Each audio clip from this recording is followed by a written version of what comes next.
Hi, I'm David Dodge. Welcome to Part 5 in our COP26 Tiny Explainers series. Citizens for Public Justice call themselves a progressive organization of members who are inspired by faith to act for social and environmental justice in Canadian public policy. They're watching COP26 very closely to ensure that efforts are increased to fight climate change and that those efforts involve a just transition. Good day and welcome to this edition of COP26 Tiny Explainers. I'm Mitchell Beer, publisher of The Energy Mix, and I'm speaking with Karri Munn-Venn, Senior Policy Analyst at Citizens for Public Justice. Karri, what social and environmental justice issues are you watching at this year's UN Climate Conference, and what would a win look like? Thank you, Mitchell. I'm actually going to start by just introducing an initiative that I'm part of at Citizens for Public Justice. I have the privilege of convening the advocacy group of For the Love of Creation, which brings together, I think we're up to 36 faith-based organizations in Canada who have come together under a unified banner to work towards climate justice. And we have identified three key priorities. The first is that Canada increase ambition and invest in a just transition. The second is the implementation of the UN Declaration on the Rights of Indigenous People. And the third is increased commitment to support adaptation and mitigation measures in the Global South through increased climate finance.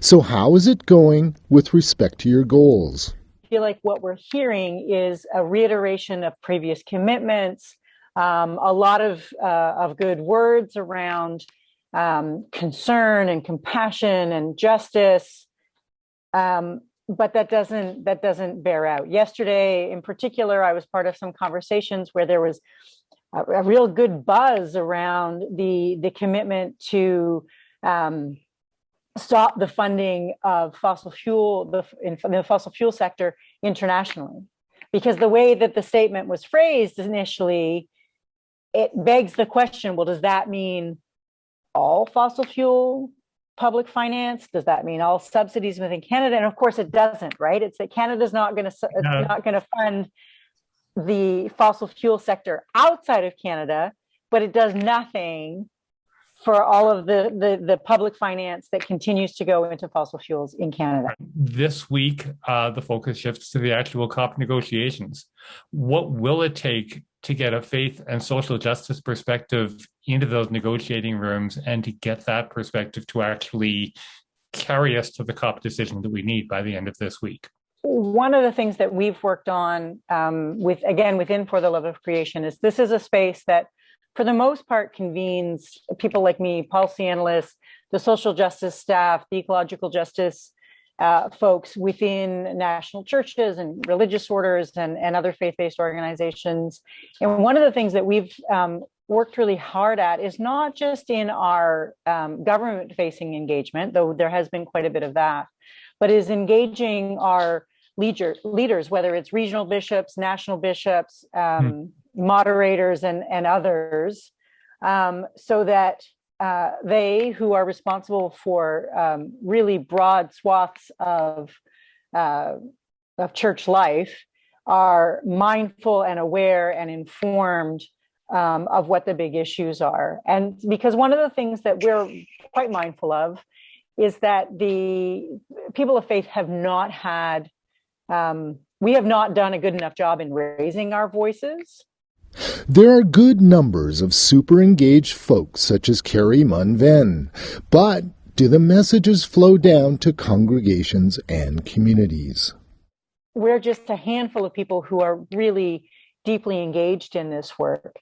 And there have been important moments where church leadership and the leaders of other faith traditions as well have spoken into this space, but it's something that we need to do more and we need to do better. And I think part of that is on us as though people who staff those organizations, but it is also about bringing our congregations, our communities along. And that's another big piece of what we've been doing. I think if we can remain sort of grounded in our relationships, in our connection, in our relationship with the created world, with our neighbors, that's what's going to get us where we need to go. I saw a survey from the UK go by, and if I remember the numbers, they were along the lines that 80-something% of youth in the survey were not surprisingly committed and determined to be active on climate change, and only in the sort of the mid 50% range thought that the faith communities they were a part of were on board with that. So the two things I would take away are, first of all, you're not alone if that's a challenge you're facing in Canada. But the question I would have is whether there is any scope to get wider buy-in within faith communities. Well, there's a hint or a clue related to that in the title of the initiative that we formed, which is For the Love of Creation. There we go. And one of the things that we start with often, there are some issues where when people look at religious texts, it's really clear, on poverty, there's no question that that's an issue that people of faith are called to engage in. There are debates sometimes in terms of whether it's more of a charity or justice model that we don't need to get into.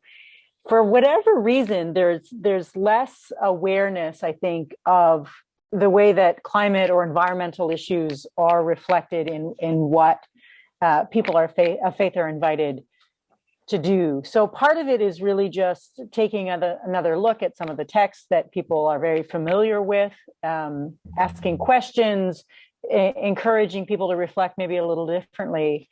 But then the other part, and this is where I spend a lot of my time, is around creating the connections that we have with the natural world. And because everybody has that place, whether it's, your grandma's farm that you visited when you were a kid, or the lake that you would swim in on summer vacation, and encouraging people to remember those places. Munn-Venn says politicians risk losing their social license if they don't engage, involve, and invite communities to be part of the transition to a low-carbon economy. While others were watching some of the civil society events, one of the ones that really rose to the top for us was the Indigenous Clean Energy, which was a panel of Canadians to bring clean energy to Indigenous communities. And it's these community pieces, I think, are where there is real energy, pardon the pun. One of my big takeaways so far, and that I think we'll carry into next week, is that we absolutely need to continue to press for the large-scale systems changes that we know need to happen to reduce emissions at the level that are needed. But we also need to continue to build conversation, to build community, to have dialogue, so that we can encourage one another in all of our small ways to move forward. Because it's through that kind of engagement that I think we're going to shift minds and hearts around what needs to be done and what's possible, to a point that our governments will no longer have the social license that allows them, to speak about the community of Lytton burning to the ground and how devastating that was. Well, people are still in limbo about whether or not they have anywhere to return to, or what's going to happen with their businesses, but to sort of bring those pieces together. So connecting with nature, connecting with one another, and working together, I think, are really fundamental pieces. I really love the image, the mental picture you're creating of negotiators and diplomats going into these rooms, carrying in mind whether it's memories of Lytton or memories of whatever equivalent or worse impacts are going on in their own parts of the world, and carrying into those rooms the beloved places and the communities they care about that are a part of their lives. Karri, I think we're going to leave it there. This has been the 6th in our series of COP26 Tiny Explainer broadcasts. Karri Munn-Venn, thank you so much for joining us. Thanks, Mitchell. Thanks to Mitchell Beer of the Energy Mix and Karri Munn-Venn of Citizens for Public Justice. As climate impacts are being felt around the world and the economy goes through massive upheaval and change, organizations such as CPJ are advocating for a just transition to ensure those most impacted and least responsible are fully engaged in building the sustainable world of the future. Thanks for listening, and follow our COP26 Tiny Explainers at theenergymix.com and GreenEnergyFutures.ca. For COP26 Tiny Explainers, I'm David Dodge.